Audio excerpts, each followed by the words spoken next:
para falar conosco, deputado que é presidente da Comissão de Direitos Humanos e Segurança Pública, e vai falar conosco do cronograma, inicialmente do cronograma de trabalho estabelecido por essa comissão e também de outros projetos do seu mandato. Bom dia, deputado Pablo. Bom dia, Dilson Barbosa, bom dia, Ana Paula, Fernando, todos aqui do estúdio, os ouvintes. Satisfação muito grande participar do programa aqui com vocês. Inicialmente, deputado, qual a avaliação que o senhor faz desse seu primeiro mês na Assembleia? Isso é uma avaliação muito positiva, né? Embora tenha sido um mês muito corrido, de muitas novidades, é um mês que a gente tem procurado ao máximo se dedicar para compreender e entender o funcionamento da Assembleia. Cada dia é um movimento novo, é uma novidade.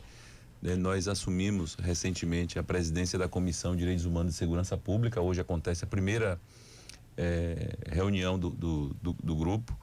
Então a expectativa agora é que a gente possa, né, passado esses 30 dias, nós já apresentamos projetos já esses dias, algumas indicações, mas a ideia é de que a gente possa intensificar a cada dia o nosso trabalho, né, a favor da Bahia, de forma muito especial de Feira de Santana. E como é que surgiu essa ideia de construir essa comissão, deputado? Veja bem, eu sou assistente social de formação, já tenho uma militância, né, nessa questão voltada para a área de direitos humanos já de muitos anos. A questão da segurança pública começou ainda aqui em Feira, quando eu tive a oportunidade de ser secretário de prevenção à violência, então nós começamos a acompanhar um pouco mais. E quando se começou a discussão, né, no mês passado, acerca da formação das comissões, nós nos articulamos, buscamos conversar com alguns deputados, com a liderança da oposição, com a liderança do governo, e fizemos a composição e conseguimos assumir a presidência dessa, que é, sem sombra de dúvida, uma das comissões mais importantes da Assembleia, que é a Comissão de Direitos Humanos e Segurança Pública. Nós sabemos que segurança pública tem sido um tema muito sensível, nós temos assistido situações que têm provocado um desconforto em todos nós baianos, então nós vamos dar uma atenção já muito especial a partir de hoje, no que diz respeito à segurança pública, já levando para a comissão. Nós temos pauta já específica para isso hoje, inclusive de audiência pública realizada aqui em Feira de Santana, né, Juazeiro e outras cidades também que já pediram a presença da comissão para discutir esse tema. Então, sem sombra de dúvida, é uma comissão que vai trabalhar muito e que vai procurar ao máximo dar resultados, né, contribuindo com essa política. O que nós temos colocado, enquanto deputado, que eu tenho conversado com as pessoas de várias cidades com relação à segurança pública, é de que alguma coisa não vem dando certo aos últimos anos, né, ao longo dos últimos anos, que nós precisamos ter, o governo precisa ter a sensibilidade, a capacidade de ouvir a população, os especialistas, né, a Comissão de Segurança Pública, e a partir daí buscar encontrar um caminho que possa, de fato, fazer o enfrentamento necessário que todos nós baianos queremos para mudar os números que a segurança pública vem apresentando. Bom, o que se fala é que, em termos de segurança pública, não adianta enxugar gelo se não tiver a educação. Sem sombra de dúvida, eu tenho discutido muito isso. Inclusive, eu fiz uma postagem essa semana falando dessa pauta e muitas pessoas colocaram isso. Claro que nós sabemos de que a segurança pública não é apenas contratar policial, e é exatamente isso que vem acontecendo ao longo dos anos. Nós sabemos que tem todo um conjunto de ações que precisam ser articuladas. Os municípios, eles podem ajudar, porque a gente sabe que desde o tipo de iluminação que você usa em determinada região da cidade, se é amarela, se é branca, tudo isso tem um impacto na segurança pública, né? O processo de educação, o processo de esporte, de cultura, de lazer, tudo isso é importante. Mas enquanto isso ainda não acontece, nós precisamos buscar a alternativa de fazer o enfrentamento, porque o problema está acontecendo agora. Então eu acho que é um conjunto de ações articuladas, organizadas, que precisam acontecer. Acho que esse processo de educação, né, de fortalecer a educação, de colocar cada vez mais cedo as crianças, o jovem na escola, de ter o contraturno funcionando, a escola de tempo integral de fato acontecendo para que o processo de educação, de cultura, né, de formação, de educação permanente, ele tem que ser mais atraente do que a criminalidade. Então, enquanto isso não acontece, o Estado ele precisa garantir a segurança do povo baiano. Então, ele precisa ouvir a população, precisa buscar alternativa, potencializar esse enfrentamento, porque o sentimento que nós temos é de que muito pouca coisa tem sido feita disso. Ao que tudo indica, há um início, né, desse projeto de educação tempo integral. Essa semana mesmo o governador, acho que inaugurou 1 ou 2 unidades. Quer dizer, esse é o caminho, né? Exatamente, sem sombra de dúvida, esse é o caminho. A gente sabe que isso tem acontecido, embora nós estamos aí assistindo um governo que já vem há 16 anos, partindo agora para o seu os 20 anos de governo. Essa proposta de tempo integral não é uma proposta recente, é uma proposta que a gente já ouve, a população baiana, brasileira de modo geral, já escuta há muito tempo essas tão sonhadas escolas de tempo integral. Então eu espero que agora, de fato, essa seja uma política que possa se consolidar, porque não dá para negar, não dá para esconder, e a população ela sabe disso, de que é uma ferramenta também importante de enfrentamento aos números, aos índices de criminalidade que nós estamos assistindo aí. Deputado, o senhor também é autor de um projeto de lei que reduz a taxa de esgoto para até 45%, valor que é cobrado atualmente pela Embasa, que chega a 80% do valor da conta de água. E quais são as prioridades dessa Isso, veja bem, no meu primeiro mandato como vereador aqui em Feira, nós apresentamos esse projeto aqui, né? Naquela oportunidade, nós começamos a receber, eu fazia parte da comissão à época de também direitos humanos, mas defesa do consumidor, e muita gente começava a procurar a comissão alegando de que o valor que pagava sobre a sua conta de água era muito alto, porque 80% é referente à tarifa de esgoto.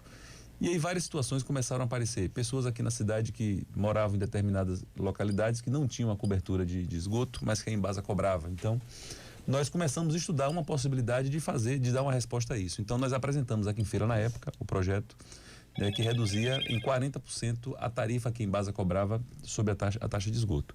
Esse projeto ele foi aprovado por maioria dos vereadores à época. O prefeito não sancionou, mas a Câmara promulgou à época. E a Embasa recorreu. A Embasa entrou na Justiça, nós ganhamos aqui em Feira, ganhamos no Tribunal de Justiça e atualmente essa ação ela está em Brasília, aguardando o julgamento. Eu não tenho a menor dúvida que mais cedo ou mais tarde já existe o entendimento no Supremo Tribunal Federal que os municípios eles têm autonomia para disciplinar essa cobrança. É uma concessão pública, então os municípios eles precisam ser ouvidos. Mas enquanto isso não acontece, nós queremos levar essa discussão a nível de Estado. Então nós apresentamos a semana passada já um projeto diferente, né, dando condições diferentes, onde as pessoas que ganham até que tem renda per capita de até um salário mínimo, né, eles possam ter uma cobrança diferenciada com 2 salários mínimos e com 3 salários mínimos. Então esse projeto ele foi apresentado já na Assembleia, já está tramitando as comissões. Hoje à tarde também nós vamos falar sobre isso, sensibilizando os deputados, sensibilizando a presidência da casa, que possa pautar, porque nós entendemos que é de fato um projeto importante que vai atingir, que vai chegar para uma parcela significativa de baianos que querem continuar pagando as suas contas, mas que não dá para você pagar 80% de tarifa de esgoto. Um outro dado interessante é de que a Lei Nacional de Saneamento Básico, ela dá essa condição. A Embasa ela até pode cobrar 80% sobre a tarifa de água, né? Ela cobrar na sua conta de água, ela pode cobrar até 80% da tarifa de esgoto. Mas ela precisa falar com a população por que esse valor máximo, né? Qual é o destino final que é dado a essa água? Ela é despejada em uma bacia, ela é reutilizada, e para cada serviço que a Embasa esclarece a população que é feito, ela coloca uma quantidade, um valor a ser cobrado. Então, nós vamos chamar a Embasa também, espero que a Embasa ela possa participar dessa discussão, mas eu estou muito confiante de que os deputados possam também entrar nesse movimento e que a gente possa ter esse projeto aprovado, porque é muito importante para o povo baiano. Isso tem uma implicação muito grande. Recentemente, uma pessoa nos procurou sobre uma conta de água muito alta para os padrões. No fim, depois de muitas verificações, chegou-se à conclusão de que houve vazamento, que não passou pelo sistema de esgoto. Houve um vazamento antes, quer dizer, já no domínio da residência, mas o vazamento não chegou aí, esvaiu-se no terreno. E aí essa pessoa estava desesperada, porque além de pagar pelo vazamento, um serviço caro, tem que pagar 80% sobre uma conta de água que não passou pelo sistema de esgoto. Exatamente. O que esse projeto ele está dizendo é o seguinte, que as pessoas que ganham até um salário mínimo como per capita, elas possam pagar 25% da tarifa do serviço de esgoto. Né? Quem ganha a família que tem até 2 salários mínimos como per capita, ela paga 35%. E até 2 salários e meio, 45%. E a partir daí, acima disso, a Embasa possa cobrar os 80%. Agora, deputado, vamos falar um pouco de política e algo ligado. Por exemplo, hoje o Tribunal de Contas dos municípios está aí na discussão para o novo membro do tribunal. E um desses nomes é Daline Peixoto, a esposa do ex-governador Rui Costa e atual ministro do governo Lula. Qual a opinião do senhor? Bom, minha opinião é que eu sou terminantemente contra essa indicação. Acho, inclusive, que o ex-governador Rui Costa, atual ministro, né, liderança forte na Bahia, no Brasil, afinal de contas, ocupa hoje uma das posições mais importantes do governo federal, que é o chefe da Casa Civil, está ali trabalhando ao lado do presidente Lula. Eu acho que ele não precisa estar envolvido nessa grande confusão, né? Nesse que é um verdadeiro absurdo. E aí, nós temos essa discussão agora, a votação, eu já me posicionei, eu vou votar com o ex-deputado Tom. Essa vaga é uma vaga da Assembleia Legislativa da Bahia. Nada contra a candidata enfermeira Aline, né? Não conheço pessoalmente, nunca tivemos a oportunidade de conversar, mas eu acho que essa vaga é uma vaga da Assembleia Legislativa. O ex-deputado Tom, ele tem currículo para isso, 3 mandatos como deputado, advogado, né? Com experiência nas relações, foi prefeito também, com relação, com experiência no Executivo Municipal, no Legislativo, sabe de fato as dificuldades que os prefeitos passam muitas vezes, que muito prefeito às vezes acabam cometendo equívocos por imposição de lei mesmo. Então eu acredito de que Tom ele reúne todas as condições necessárias para ser conselheiro do Tribunal de Contas. E qual o sentimento que o senhor percebe dentro da própria Assembleia? A gente não pode negar que o governo é forte, o governo tem a maioria, o governo tem 40 e poucos deputados, a bancada de oposição tem apenas 18 deputados. Mas nos corredores, nos bastidores, quando nós conversamos, mesmo com os deputados da base do governo, estão todos completamente indignados, né? Eles, inclusive, a situação chegou-se a ventilar o nome do deputado estadual Fabrício, do PCdoB, que chegou a colher assinaturas, que se articulou e que tinha também a simpatia dos deputados, né?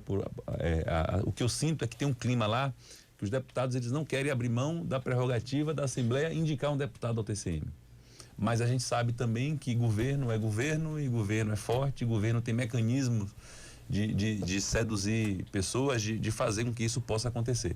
Isso sem falar que o ex-governador Costa está envolvido diretamente, pessoalmente, mesmo com o posicionamento do ex-governador, atual senador Jacques Wagner, que se posicionou contra, mesmo com o discurso também da ex-primeira-dama, também não concordando, de Fátima Mendonça também, e falando isso abertamente na imprensa da Bahia, de que são contra essa indicação, né? O movimento continua ainda muito forte para que ela possa se tornar conselheira. Como a votação é secreta, vamos aguardar aí os dias. Eu espero que os deputados possam, de fato, fazer uma reflexão muito, muito forte acerca da importância desse cargo, né? Nós estamos falando aí de um cargo vitalício, de conselheiro do Tribunal de Contas, e eu espero que a gente possa fazer uma análise. Vai acontecer a sabatina na próxima semana e a eleição está prevista no dia 8 na Assembleia. Deputado, é muito pouco tempo ainda para se avaliar o início do governo, nem os 100 dias, como se fala, né? Se avalia sempre, os primeiros 100 dias não tivemos ainda. Mas qual é a visão que o senhor está tendo sobre esse início de governo de Jerônimo Rodrigues? Primeiro, eu acho que Jerônimo, o governador, ele precisa assumir de fato o governo, né? Eu acho que ele precisa sentar com sua equipe, com as pessoas que compõem o governo e dizer assim: eu sou o governador. E até agora eu não senti muito isso. O que eu sinto é uma influência muito forte de Rui Costa. Inclusive nas inaugurações, inclusive na participação sábado, agora eles postaram nas redes sociais, está aí, é público, né? Mais uma reunião de governo com a presença do ex-governador. Então eu acho que o ex-governador é ministro. Ele tem que ir para Brasília, ajudar o país, tocar as coisas lá e deixar Jerônimo fazer o governo. Não deu ainda para avaliar, para fazer uma avaliação do que é que de fato tem desse governo nesses primeiros dias, né? Nós percebemos aí uma ação no carnaval, muita publicidade, muita onda, muita fotografia, muita postagem em rede social, mas coisas concretas de ação desse governo não foi possível ainda, até porque o que está inaugurando agora nós sabemos, e aí talvez por isso Rui Costa esteja ainda tão apegado às questões do governo, porque o que tem se inaugurado até agora foram coisas ainda gestadas, pensadas e feitas no governo passado, né? Mas não deu ainda, sinceramente. Eu até sinto que o governo ele tem uma composição de pessoas bem intencionadas, pessoas que querem de fato trabalhar, pessoas que querem dar. Muitos deles eu conheço de muito tempo, sei do caráter, da personalidade, que estão bem intencionados, mas ainda é muito cedo, não deu ainda para traçar qual é o rumo, qual é o perfil. Né? Eu acho que o governador Jerônimo ele precisa primeiro se consolidar como chefe do Executivo Estadual e, a partir daí, assumir as rédeas do governo. Nós tivemos vários episódios. A semana passada a imprensa divulgou que nem a residência oficial ele estava ocupando ainda, né, que ainda estava sendo ocupada pelo ex-governador. Então, questões como essas não deixam de arranhar a imagem daquele que precisa ter liderança sobre seus comandados, sobre seus liderados, no caso do governo do Estado.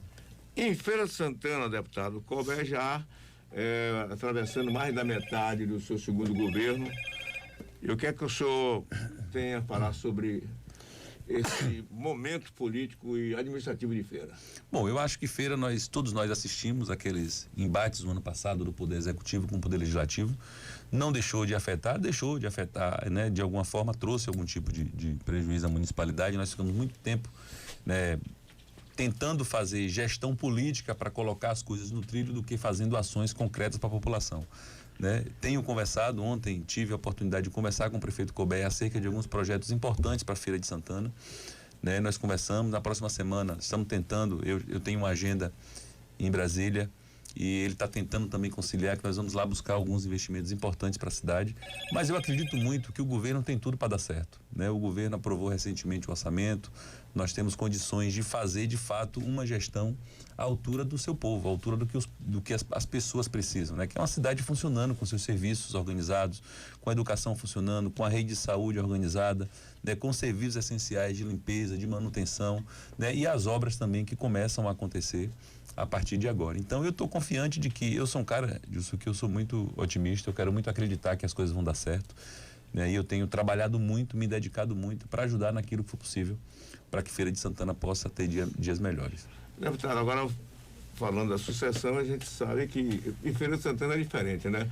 Se começa a discutir a sucessão quando acaba a eleição. Termina uma, começa a outra. Começa a outra. É em todo lugar, né? Feira se acentua mais, mas é em todo lugar acontece isso. Mas Feira parece que a raiz política está mais profunda. E eu, senhor candidato? Isso, eu tenho o desejo, o sonho. Se eu falar com você que não sonho com isso, eu estou mentindo. Qualquer político, qualquer um que esteja no exercício do mandato, seja na Câmara, seja no Parlamento Estadual, seja no Parlamento Federal, chega aqui para você fazer essa pergunta e a pessoa falar que não sonha com isso, está mentindo. Todos nós que estamos na política sonhamos um dia em ser gestor da sua cidade, né? Então é uma honra muito grande, é uma satisfação muito grande, é um sonho. Mas não basta apenas ser o sonho de Pablo Roberto. Esse tem que ser o sonho, mas esse sonho tem que estar casado com uma série de outros movimentos, né? Primeira coisa é combinar com o povo. O povo quer isso, né? Então vamos ouvir o povo. Como é que ouve o povo? Pesquisa. Como é que se ouve o povo? Conversando com as pessoas, né? Como é que você organiza isso? Você organiza isso conversando com o seu grupo político, com as pessoas que fazem parte do seu campo político. Então outras pessoas também têm qualificação, outras pessoas também sonham com isso. Então nós temos que ter a capacidade agora de harmonizar tudo isso. O que eu tenho defendido muito no campo que eu atuo é que nós primeiro precisamos ter a humildade, a tranquilidade, a serenidade de começar a conversar isso agora, porque nós temos problemas que precisam ser superados, nós temos adversários que também estão se articulando, se organizando e já começaram a fazer isso. Então, o que eu tenho defendido até aqui é que o nosso grupo político, né, que as pessoas que fazem parte do nosso grupo possam começar a sentar agora. As pessoas brincam aqui na Bahia que o ano começa de fato quando passa o carnaval. Então, antes do carnaval, todo mundo que a gente tentava conversar pedia para guardar. Então, passou o carnaval, agora é hora das forças políticas sentarem com os partidos, com as lideranças, né? Tem muita gente que quer conversar, que quer participar dessa discussão e a partir daí a gente começar a pavimentar um caminho, né? Daqueles que pensam, que têm o desejo, que colocam o seu nome à disposição. E que a gente possa, ao longo do ano, construir isso, né, para que a partir do segundo semestre, de fato, a gente tenha um nome do nosso grupo que possa dizer, ó, esse aqui reúne as condições, né, reúne o desejo, reúne a vontade política, o partido quer, as pessoas querem. Esse aqui é o nome que nós vamos apresentar para a sucessão do ano que vem. O senhor tem conversado com o Zé Ronaldo sobre essa questão? Não, conversei com o Zé Ronaldo em janeiro, né, nós conversamos um pouco acerca disso. Né, tenho conversado também com o prefeito Colbert, tenho procurado outras pessoas também partido, mas acho que vai chegar o momento, né, de que todos nós precisamos sentar e conversar. Bom, dizem que Zé Ronaldo, já por ter tido tantos mandatos, já teria já estaria no momento de passar o bastão para isso. Fala-se muito que o senhor seria esse caminho de carregar esse bastão. Por outro lado, há quem diga, olha, Zé Ronaldo está sem mandato e ele não aguenta ficar sem mandato. Então vai ser uma disputa, talvez, assim, no bom sentido, interna, mas não tão fácil para decidir o candidato, se Zé Ronaldo quiser ser candidato. Isso, eu avalio isso muito positivo. E que bom que nós tenhamos, né, possamos ter no nosso grupo Pablo, Zé Ronaldo e tantos outros valiosos, né, companheiros e colaboradores. Eu acho que quanto mais você tem nome, mais você qualifica o debate, mais você tem condição de colocar as ideias, mais você tem condição de ouvir os anseios da população. E é isso que eu acho que é importante, né? Nós sabemos da importância que Zé Ronaldo tem hoje na política, não apenas em Feira, mas Zé Ronaldo se tornou uma liderança, né, a nível de Estado, né? A nível de Estado ele tem musculatura, ele tem liderança. E eu espero muito que a gente possa continuar juntos, conversando juntos, a favor de Feira de Santana, né? Quem será o candidato é o que eu estou dizendo a você aqui. Eu tenho desejo, tenho sonho, outros também têm, mas o que eu acho que o que vai ser de forma primordial, fundamental para decidir o caminhado, eu acho que o candidato é as conversas, é a caminhada, é a construção que nós vamos fazer ao longo de 2023. O que eu não aceito, o que eu não concordo é não conversar. Essa história de que está muito cedo, de que falta 18 meses, que não conversa agora, que só conversa em junho do ano que vem, aí não vai contar comigo, né? Eu não vou ficar sentado de braço cruzado vendo a banda passar. Então eu vou continuar me movimentando, conversando com as pessoas que querem conversar acerca de um projeto para a Feira de Santana. E essa conversa muito demorada, hoje amanhã, deu no que deu com o prefeito de Salvador. Exatamente. Né, que queria ser candidato ao governo, foi candidato ao governo do estado da Bahia. Exato. Ficou naquela lenga-lenga, aquela conversa, de última hora, faz a chapa e deu. Exato. Deu eu sabor. acho que nós temos a tarefa, a missão de construir uma candidatura a prefeito de uma cidade com a envergadura de Feira de Santana. Não é uma tarefa simples, fácil, é uma tarefa árdua, é uma tarefa grande, uma missão grande. Porque além de nós termos ter essa habilidade agora de conversar com as lideranças políticas, de conversar com as pessoas que querem construir esse movimento, nós temos também que nos preocupar em construir um projeto para a Feira de Santana. O que é que nós vamos apresentar à população de Feira de Santana? Né? O que é que nós queremos para a educação, para a cultura, para a arte, para o lazer, para a ciência, para a tecnologia, né? Para a inovação. Esse é o que eu acho que tem que ser o grande centro dos debates, né? Então, a gente precisa começar a construir isso. Qual é a proposta que nós vamos apresentar para a Feira de Santana? E isso leva tempo que nós temos que conversar com as autoridades políticas, autoridades religiosas, né? Associações de moradores, nós temos que rodar a cidade conversando com as pessoas, nós temos que construir esse projeto. Eu acho que o projeto político, para dar certo, precisa passar por essas etapas. Não é só o movimento político, partidário, de ter partido, de querer ser candidato de qualquer jeito. Eu acho que uma grande necessidade que Feira de Santana tem, e isso não é recente, isso já vem de muitos anos. A gente se preocupa muito com esse debate político, partidário de quem é o candidato, e às vezes acaba sufocando a população de ter de fato conhecimento e participar da construção de um projeto político para a cidade. E aí eu não falo de projeto político para a cidade de apenas 4 anos, apenas para o meu mandato. Né? A gente precisa começar a ter a cultura de projetar a cidade aqui para os próximos 40, para os próximos 50 anos, até para não acontecer situações que já aconteceram aqui, né, de investimentos significativos que foram feitos e 5, 8 anos depois a gente precisa fazer nova intervenção. Então eu defendo muito de que a gente possa continuar conversando, de que a gente possa procurar todo mundo, né, procurar todas as forças, né, sobretudo aquelas que têm algum tipo de afinidade com o nosso grupo hoje, e que a gente possa começar a construir isso agora. Não dá de forma nenhuma para não começar a conversar agora. Né? Essa história de que faltam 18 meses, que está muito cedo, que eu não faço, que eu não sei, aí não vai contar comigo. Deputado, nós levaríamos muito tempo conversando com o senhor, mas a sua assessoria falou que o senhor tem um compromisso com o velório e o sepultamento do nosso querido colega Magalhães, e eu fico à vontade aí, o senhor tem esse tempo se desejar, mas fica à vontade também, professor. Nilson, eu agradeço muito. Eu queria fazer uma pergunta rápida, Pablo. Você viu que eu corri aqui para tentar dar bom dia, porque eu vi que o Humberto chegou, entendeu? E eu fiquei com medo aqui, preocupado com o que é que vinha de lá. Mas aí ele já fez a intervenção logo. Fica à vontade. Longe de mim, não ter essa capacidade de botar você em paia justa. O seu tempo será o tempo de José Ronaldo, o tempo de Colbert, porque o tempo de Ronaldo nós sabemos, porque é conhecido para ele, até a eleição passada foi uma situação exitosa de deixar para cima da hora. Esse deixar para cima da hora, se couber, não se antecipa para dizer aqui que era candidato em novembro, depois de ter recebido um aviso, ou você faz agora ou você não será candidato, será Fernando e Fabinho. Alguém disse a ele, acredito. E ele veio e disse que era baseado num comentário que Ronaldo havia feito no ano anterior, de que Couber só não seria o candidato se não quisesse, que era o candidato nato. Mas aí se perdeu no tempo. Vamos empurrando com a barriga, empurrando, e se Couber não toma aquela decisão, que alguém pode ter falado com ele ou da cabeça dele, para se lançar, ele estava fora da disputa, pelo menos apoiado por Ronaldo. Seu tempo será o de Zé Ronaldo, já que é a maior liderança do grupo que você hoje participa, ou será o tempo de Couber? Ou será o seu tempo? Vai esperar faltando um mês para a convenção para decidir quem é o candidato, como sempre ocorreu? Humberto, não será assim. Claro que nós fazemos parte do mesmo grupo, eu respeito os dois, né? Tenho uma relação de carinho, de admiração, né? Converso sempre que possível com os dois, mas eu falei exatamente sobre isso aqui quando o Dilson me fez a pergunta com relação a 2024.